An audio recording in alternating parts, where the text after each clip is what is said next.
नमस्कार। शिक्षा की बात हर शनिवार के इस नए अंक में मैं आप सभी का हार्दिक स्वागत करता हूं, अभिनंदन करता हूं। हम आज 19वें अंक के साथ उपस्थित हैं। हमारे साथ शिक्षा विभाग के अपर मुख्य सचिव डॉक्टर एस सिद्धार्थ उपस्थित हैं।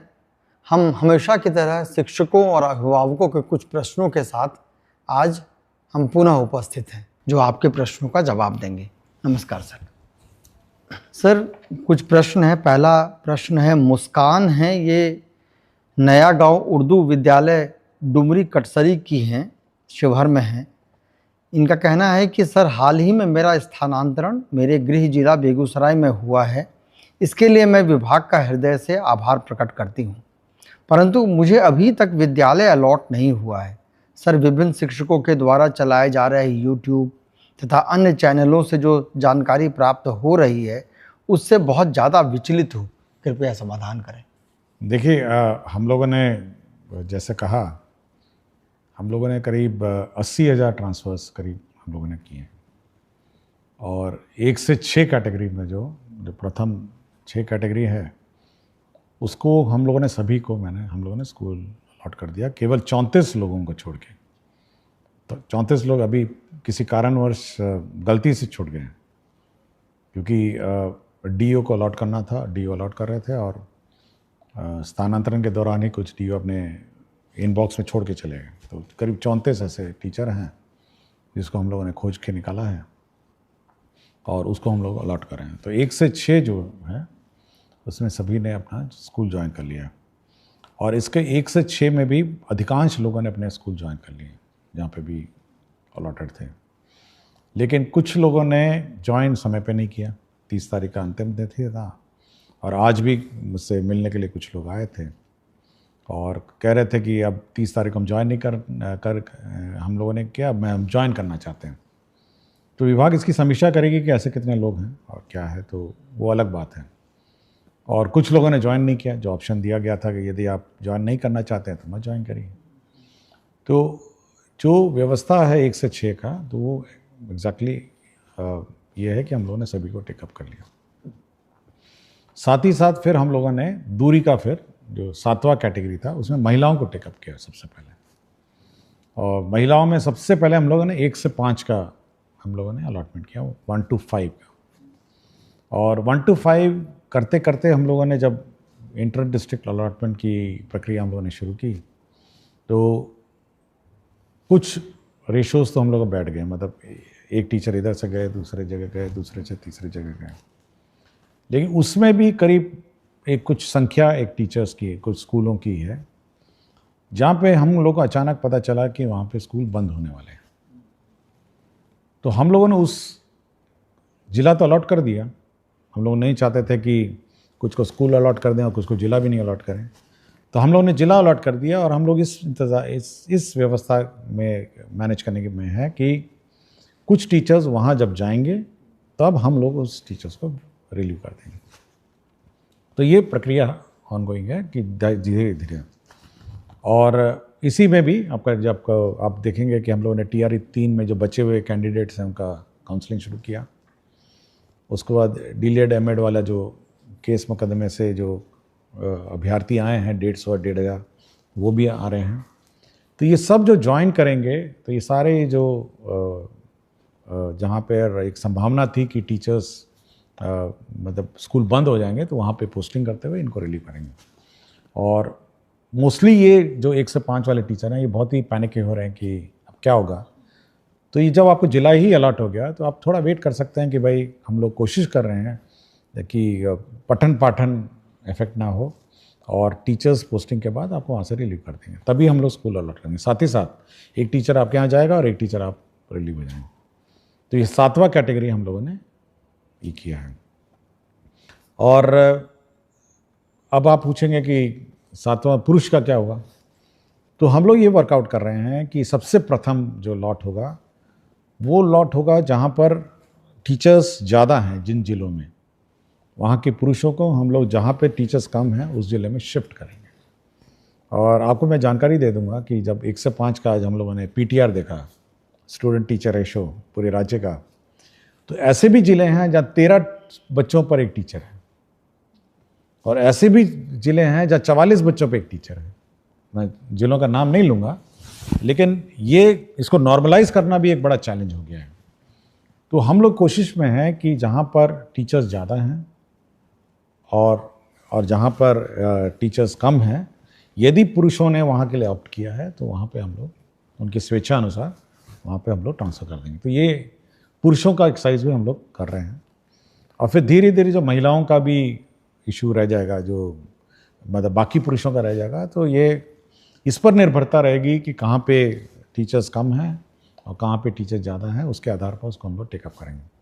तो पुरुषों को हम लोगों ने नहीं छोड़ा, पुरुषों पर भी हम लोग एक्सरसाइज कर रहे हैं, और बीच बीच में यूट्यूब और फेसबुक और सोशल मीडिया अचानक पैनिक टीचरों में क्रिएट कर देते हैं कि लगता है अब ट्रांसफ़र रुक जाएगा।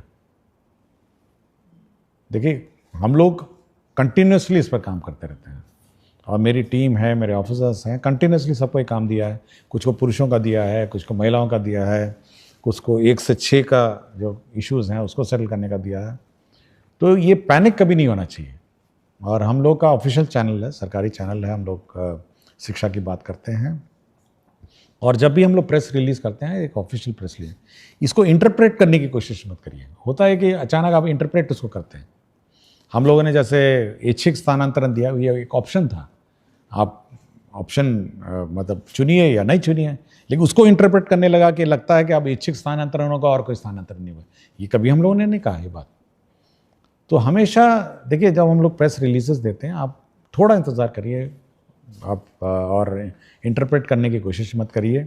हमारा ऑफिशियल चैनल्स हैं जिस पर हम लोग अपना क्लैरिफिकेशन देते हैं, और हम चाहते हैं कि ये पूरी व्यवस्था ट्रांसपेरेंट हो और टीचर्स को जानकारी हो कि उनके साथ क्या हो रहा है।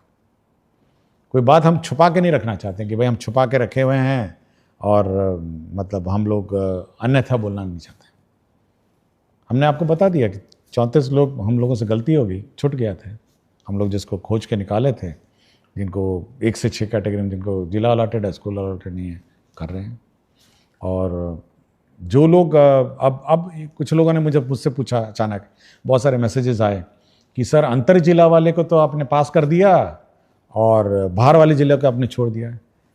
देखिए, टीचरों को समझना भी ये चाहिए। देखिए, सीनियरिटी जब टीचरों की लिखी जाती है, तो जब आप किसी अन्य जिले में जाते हैं तो आपकी सीनियरिटी उस जिले के टीचरों के सीनियरिटी सबसे नीचे हो जाती है। ये भी समझना चाहिए। और प्राथमिकता हमेशा उस जिले के अंदर इनसाइडर टीचर की है, और आपकी प्राथमिकता उसके बाद आती है, क्योंकि आप उस जिले के अंदर जा रहे हैं। तो अचानक ये भी पैनिक हो गया कि देखिए, उसको तो कर दिए, हमको छोड़ दिए, हमको टेकअप किए तो उसको छोड़ दिए।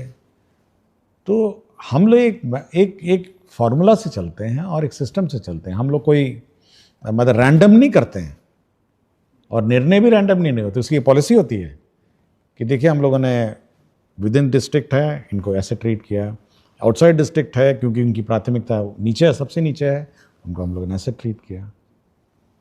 तो ये सब हम लोग देखते हैं। तो कभी भी टीचर को ये नहीं सोचना चाहिए कि हम पक्षपात करते हैं या कोई रैंडम व्यवस्था करते हैं। हम लोग जो ट्रीटमेंट किसी एक कैटेगरी टीचर के साथ करते हैं, वही ट्रीटमेंट हम लोग बी कैटेगरी टीचर से।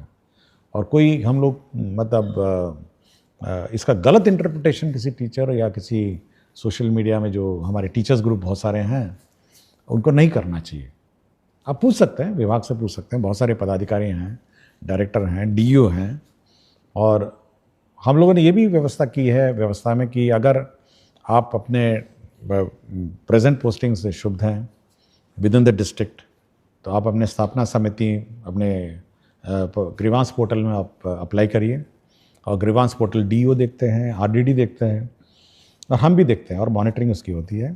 और जिला स्थापना जो समिति है, जो डिस्ट्रिक्ट की कमेटी है, वो अगर आपको कोई विशेष समस्या हो, मतलब बहुत ही विशेष समस्या हो, एनमास तो नहीं ले सकते, अचानक फिर से 10-20 हज़ार का शुरू नहीं कर सकते, लेकिन आपको कोई विशेष समस्या है, आपकी सुनवाई करेगी और आपके समस्या का समाधान करेगी।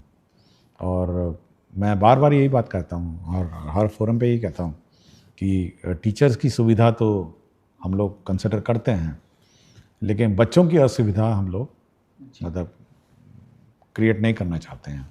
हम लोग ऐसी व्यवस्था नहीं क्रिएट करना चाहते हैं जहाँ पे स्कूल बंद हो जाएं, पढ़ाई पाठन अफेक्टेड हो जाए, या फिर मैथ्स टीचर चले जाते हैं तो मैथ्स टीचर अब नहीं है तो क्या करेंगे, साइंस टीचर अचानक ट्रांसफ़र हो गए तो क्या करेंगे। तो वैसी व्यवस्था हम लोग नहीं चाहते हैं। हम लोग चाहते हैं कि बच्चों की पढ़ाई जो है, शिक्षा विभाग की प्रायोरिटी बहुत ही क्लियर होना चाहिए, शिक्षकों को भी, अभिभावकों को भी, कि शिक्षा विभाग की सबसे प्रथम प्रायोरिटी शिक्षा व्यवस्था में सुधार और शिक्षा व्यवस्था को सुदृढ़ करने का। ये बिल्कुल टीचर लोग भी अपने दिमाग में बैठा लें और हम भी अपने दिमाग में बैठा चुके हैं। उसके बाद आता है हमारे टीचर्स का कंफर्ट और अपने टीचर्स की सुविधा। ये ऊपर ओवरराइड नहीं कर सकता है कि हम अचानक टीचरों को रिलीव कर दें और स्कूल बंद कर दें। नो, ये हम लोग नहीं कर सकते। शिक्षा व्यवस्था, सरकार 22% बजट इसलिए देती है कि हमारे बच्चे पढ़ें, हमारे बच्चों को अच्छी पढ़ाई हो, और इसीलिए सरकार ने बहाल किया है विभिन्न स्कूलों के लिए टीचर्स की पढ़ाई सुचारू रूप से चले। हाँ, आप लोगों को कठिनाई हुई है, बहुत सारे पोस्टिंग रैंडम पूर्व के सालों में हुए हैं। हम लोग उसको रिजॉल्व करने की कोशिश में लगे हैं, और इसमें पेशेंस होना चाहिए और थोड़ा सब्र करना चाहिए टीचरों का। अगर किसी का कोई इशू है तो उसकी सुनवाई होगी और उसका रिजॉल्व होगा, लेकिन अचानक पैनिक नहीं होना चाहिए कि अचानक कोई अब नहीं, ये नहीं होगा, वो नहीं होगा। ये थोड़ा पैनिक टीचरों में नहीं होना चाहिए। आपको अपने पठन पाठन में ध्यान दीजिए और धीरे धीरे आपकी एक एक बात की सुनवाई होगी, और जहाँ तक यथासंभव, मैं बात बोलता हूँ, यथासंभव हम लोग आपका ख्याल रखेंगे, लेकिन आप अपने शैक्षणिक व्यवस्था और पढ़ाई व्यवस्था सुदृढ़ रखें और यह सुनिश्चित करें कि आपके विद्यालय में पढ़ाई। बहुत बहुत धन्यवाद सर। मैडम मुस्कान के माध्यम से ही, सवाल के माध्यम से ही आपने बहुत विस्तार से बताया है, और मुझे लगता है कि बाकी शिक्षकों के लिए भी ये बहुत लाभप्रद है। सर, दूसरा प्रश्न है, प्रिंस तिवारी हैं, वैशाली जिला के पातेपुर ब्लॉक के, ये संस्कृत के अध्यापक हैं। इनका कहना है कि संस्कृत में मैं बच्चों को आगे बढ़ता देखना चाहता हूँ, पर उन्हें लगता है कि संस्कृत से उनका कुछ नहीं होगा, जबकि संस्कृत के पाठ्यक्रम में वेद मंत्र, वैदिक साहित्य और वेदांत हैं। ज्ञान, संस्कृत, दर्शन और वैज्ञानिक चेतना वाली भाषा संस्कृत से बच्चों को कैसे जोड़ा जाए, मार्गदर्शन चाहता हूँ। देखिए, आपको जानकारी होगा, हम लोगों ने संस्कृत बोर्ड के अध्यक्ष की भी नियुक्ति हाल ही में की है, और हम लोग डिस्कशन भी कर रहे थे। कल की बैठक में मैं बात भी कर रहा था कि कैसे संस्कृत शिक्षा को और सुधार किया जाए, और यह सबसे पुरानी हमारी भाषा है, और हमारे धर्म ग्रंथ भी इसी भाषा में लिखे गए हैं, हमारे वेद और पुराण जो भी कही गई है, और बहुत सारी भाषाओं की ये मतलब ये बेस भाषा है, मतलब इस पर बहुत सारी भाषाएं हैं इस देश की, इसके ऊपर बनाई गई। इसलिए ये बहुत ही हमारे लिए मतलब इम्पॉर्टेंट भाषा है, और हम लोग के दिल के करीब है, ये इम्पॉर्टेंट है। और एक तो जैसे बहुत सारे वेद मंत्र और ये सब में तो है ही है, लेकिन बहुत सारी सरकारी नौकरियों में भी आजकल संस्कृत एक बहुत इम्पॉर्टेंट, यूपीएससी में है आपकी संस्कृत भाषा है, आर्मी में बहुत सारे नौकरियां हैं, साथ ही साथ शैक्षणिक संस्थाओं में भी ये संस्कृत भाषा में नौकरियां हैं, और साथ ही साथ ये बहुत ही कंप्यूटर फ्रेंडली भाषा है। ये इतनी मैथमेटिकल है कि ये कंप्यूटर फ्रेंडली भाषा है, इसलिए बहुत सारे मैं कहीं पढ़ रहा था कि कुछ लोग नासा में भी संस्कृत पे पेपर लिखे हैं, मैं जस्ट पढ़ रहा था। लेकिन ये बहुत ही महत्वपूर्ण भाषा है, और ये हम लोग के दिल के करीब, और ये बहुत ही आदर से हम लोग को इसको पढ़ना चाहिए और इंटरेस्ट लेना चाहिए। शुक्रिया सर। एक हैं पुनीता कुमारी, राजकीय मध्य विद्यालय कोटवा गोपालगंज की हैं। इनका कहना है कि सर्वप्रथम आपके द्वारा किए गए बेहतरीन कार्यों हेतु आपको साधुवाद दे रही हैं सर। महोदय, आपके द्वारा अभिभावक गोष्ठी को लेकर एक कैलेंडर जारी किया गया है जो बेहद सराहनीय और प्रशंसनीय है। महोदय, क्या उक्त कैलेंडर को सभी विद्यालयों के सूचना पट पर लगाया जा सकता है, जिससे कि अभिभावकों को पूर्व से ही गोष्ठी के संबंध में सूचना मिल सके? यह अत्यंत लाभकारी सिद्ध होगा। ये अच्छा सुझाव है। हम लोग कोशिश करेंगे कि जो भी नोटिस बोर्ड है उसमें अगला अभिभावक गोष्ठी का डेट अंकित रहे, ताकि अभिभावकों को पता चल जाए कि ये गोष्ठी का अगला तिथि है, और सभी लोग अभिभावक और कोशिश भी करेंगे, देखते हैं, ट्रायल लेते हैं कि सभी को SMS, क्योंकि कुछ अभिभावकों का फ़ोन नंबर भी हैं, कोशिश करते हैं कि SMS से भी खबर कर दें कि अगला अभिभावक, अभी बच्चे का अगला अभिभावक गोष्ठी फलाना है, भाग लें, ये भी कोशिश करते हैं। लेकिन अच्छा सुझाव है कि अभिभावक गोष्ठी की सूचना अच्छी तरह दी जाए। बहुत उपयोगी है सर। एक शिक्षक ने पूछा है कि आदरणीय ACS महोदय, वोटर सत्यापन के कार्य में विद्यालय के 80-90% शिक्षक लग गए हैं। ऐसे में जो विद्यालय में रह गए हैं उन्हें बहुत कठिनाई हो रही है। कई विद्यालयों में मात्र एक ही शिक्षक है।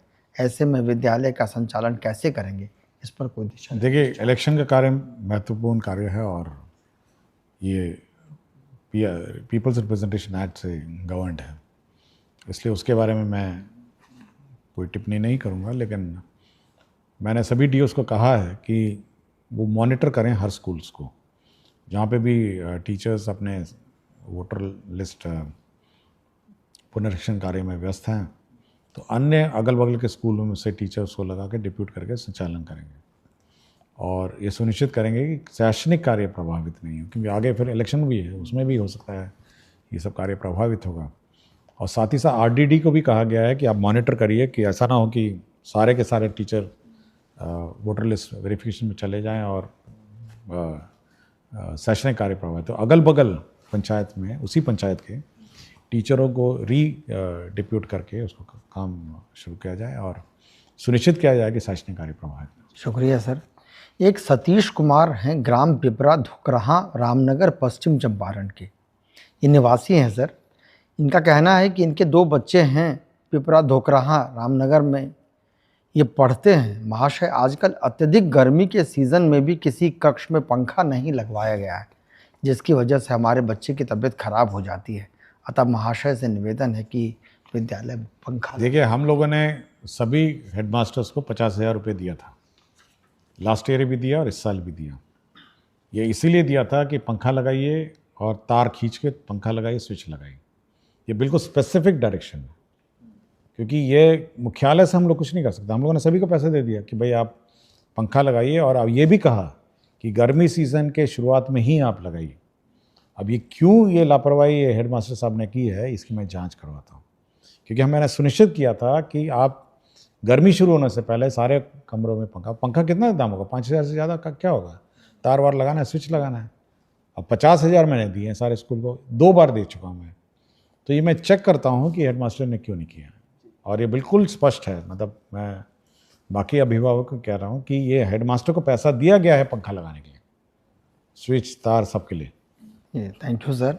ये एक मनीष कुमार हैं, वर्तमान में अररिया जिले के नरपतगंज ब्लॉक के उत्क्रमित उच्च विद्यालय मिर्दौल में PGT केमिस्ट्री के शिक्षक हैं। इन्होंने कहा है कि मैंने अपनी पढ़ाई IIT पल्लाक्कड़ केरला से की है। उसके पश्चात PW कैरियर पॉइंट जैसे बड़े कोचिंग संस्थानों में केमिस्ट्री फैकल्टी के रूप में 1 लाख रुपए से अधिक की महीने की सैलरी छोड़कर सरकारी विद्यालय में शिक्षण प्रारंभ किया, ताकि आर्थिक स्थिति से जूझ रहे बच्चों के JEE नीट जैसे परीक्षा को पास करने में बाधा न आए। लेकिन वर्तमान स्थिति यह है कि यहाँ फिजिक्स और मैथमेटिक्स के PGT शिक्षक ही नहीं हैं, जिसके चलते टीम वर्क हो नहीं पा रहा है, साथ ही अन्य परेशानियों का भी सामना करना पड़ रहा है। अतः मेरा उद्देश्य पूरा नहीं हो पा रहा है। तो क्या मुझे BSEB फ्री कोचिंग ज्वाइन करने का आदेश और स्वीकृति विभाग से मिल सकता है?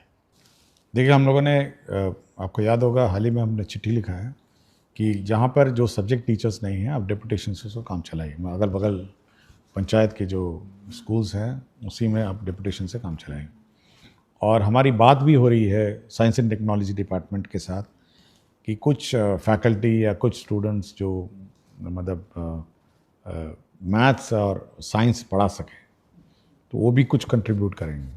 तो ये 2 स्ट्रीम है जो हम लोग कर रहे हैं, और कोशिश करेंगे कि ये जो टीचर्स की कमी है ये पूरी हो जाए, और अगला जो रिक्रूटमेंट है उसमें हम विशेषकर ये जो स्पेसिफिक सब्जेक्ट वैकेंसीज़ हैं इस पर ज़्यादा ध्यान देंगे। और जहाँ तक ये कंपटीशन की बात है, मैं बताना चाहूँगा कि हम लोग जितने भी देश के प्रमुख कोचिंग संस्थाएं हैं जो जेई नीट और ये सब का कोचिंग देते हैं, उनसे हम लोग MOU कर रहे हैं। हाल ही में हम लोगों ने कस्तूरबा गांधी विद्यालय का फिज़िक्स वाला PW के साथ हम लोगों ने MOU करने का निर्णय लिया। उनका ऑफ़र आया था तो हम लोगों ने निर्णय ले लिया कि अब फिज़िक्स वाला जितने भी कस्तूरबा गांधी विद्यालय हमारे हैं, लड़कियां हैं, उनको कोचिंग कराएंगे। और इसके लिए हम लोगों ने 1.5 लाख रुपए जो टीवी मॉनिटर है ऑनलाइन कोचिंग के लिए और जो भी इंफ्रास्ट्रक्चर है उसके लिए हम लोगों ने सैंक्शन भी कर दिया है। तो धीरे धीरे हम लोग जब बाकी जितने भी अन्य कोचिंग संस्थाएं हैं उनके साथ भी धीरे धीरे हम लोग विभिन्न विद्यालय और विविध आवासीय विद्यालय इनके साथ हम लोग अब टाई अप करेंगे। तो कंपटीशन तो राज्य सरकार चाहती है कि हमारे बच्चे कंपटीशन की तैयारी करें और ये अच्छी बात है। इस प्रकार के जो टीचर हैं, मैं तो हैरान था कि IIT कोझिकोड से हैं ना, पलक्कड़ से हैं। तो हम लोग इनको रिसोर्स पर्सन इस व्यवस्था के लिए यूज़ कर सकते हैं कि आप आकर जो कस्तूरबा गांधी विद्यालय में जो कोचिंग कराई जा रही है उसको कोऑर्डिनेट करने के लिए हम इनको यूज़ कर सकते हैं। लेकिन मुझे इतना ही डर है कि अगर मैं उनको भी निकाल दूंगा, जो अभी बाकी टीचर की कमी है, तो इनकी भी कमी हो जाएगी वहाँ पे। तो कुछ व्यवस्था करते हैं, आई विल ट्राई कि वहाँ टीचर किसी अन्य स्कूलों से डिप्यूट करें और इनको हम ज़रूर रिसोर्स पर्सन के रूप में यूज़ करेंगे। बहुत बहुत शुक्रिया सर। ये मुझे निश्चित है कि KGBB की लड़कियाँ बहुत खुश हों। हाँ, हम चाहते हैं कि वो बहुत सबसे गरीब परिवार की आती हैं, कस्तूरबा गांधी विद्यालय हॉस्टल में रहती हैं, तो कम से कम एक कोचिंग का जो एक्सपोजर है या ट्रेनिंग है, कम से कम वो मिल सकेगा हमको। शुक्रिया सर। एक नताशा हैं, विशिष्ट शिक्षिका हैं। इनका प्रश्न है कि ग्रीष्मावकाश के बाद विद्यालय खुलने के दिन अगर कोई बीमार है या किसी इमरजेंसी में बाहर फंस गया है तो क्या विशेषावकाश या आकस्मिक अवकाश का उपयोग कर सकता है? देखिए, अवकाश के बारे में डिटेल गाइडलाइन है और अगर कोई ऐसी परिस्थिति में तो अवकाश तो मिल ही जाना चाहिए। हमको नहीं लगता कोई अवकाश मिलने में कोई प्रॉब्लम है। ये प्रश्न है गोपाल कुमार बेलसन सीतामढ़ी के हैं। सर, इनका कहना है कि आपके नेतृत्व का मैं प्रशंसक हूं और महोदय, उच्च माध्यमिक विद्यालय में इस सत्र से त्रैमासिक परीक्षा होनी है। पूर्व में यह मासिक था। निर्धारित सिलेबस जिसे त्रैमासिक परीक्षा, अर्धवार्षिक एवं वार्षिक परीक्षा में प्रश्न पूछे जाएंगे, उक्त में हमेशा कन्फ्यूजन की स्थिति बनी रहती है। कृपया आधिकारिक सिलेबस माहवार उपलब्ध कराया जाए। ये हम लोग परीक्षा जब त्रैमासिक होगी तो उस पर्टिकुलर सिलेबस को हम लोग वो भी डिक्लेयर करेंगे कि इस सिलेबस से त्रैमासिक होगी। तो ये CRT आपको कम्युनिकेट करेगा कि इस सिलेबस से आपकी परीक्षा होगी। ऐसा नहीं हो कि डेट निर्धारित है लेकिन सिलेबस निर्धारित है। ये स्पेसिफिक हम लोग निर्धारित करें। बहुत यूज़फुल है सर। एक शिक्षक पूछ रहे हैं कि विभाग से लेकर विद्यालय तक सूचनाओं का सही तरीके से प्रसार नहीं होने पाने के कारण कई बार विद्यालय स्तर पर कार्य बाधित होता है।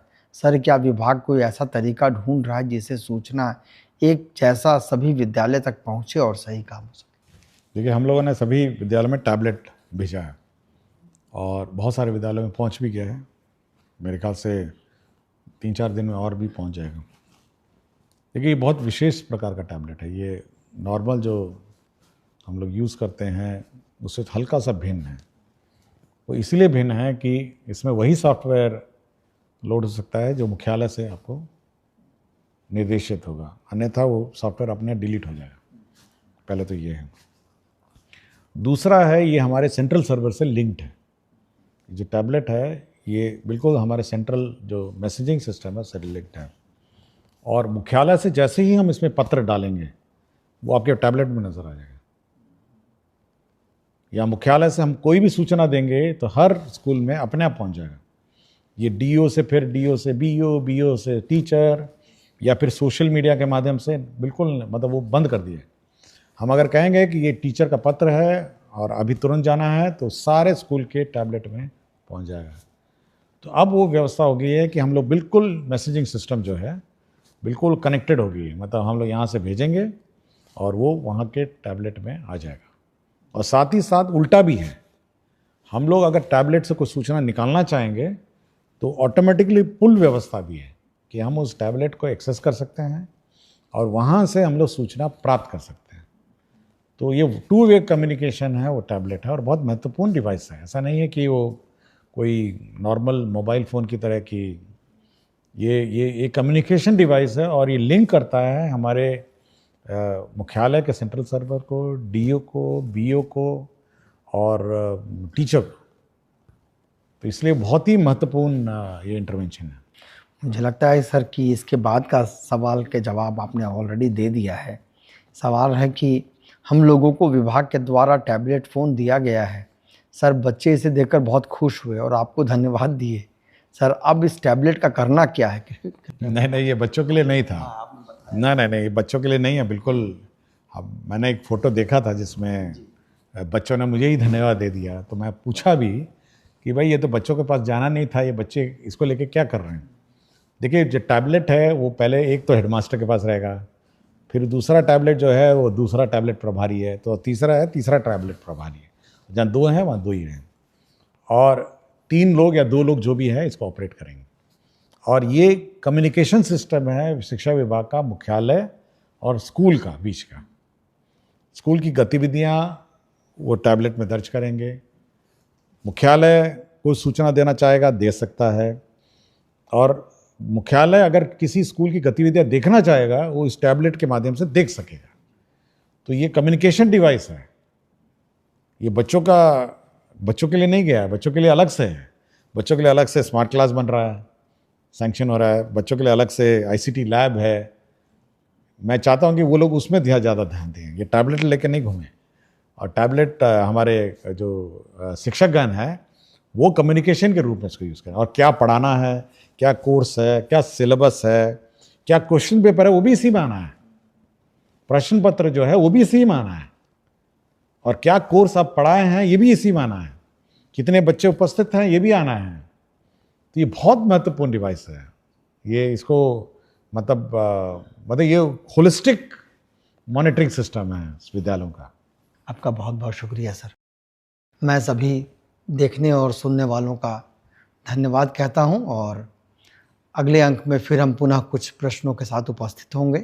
तब तक के लिए धन्यवाद।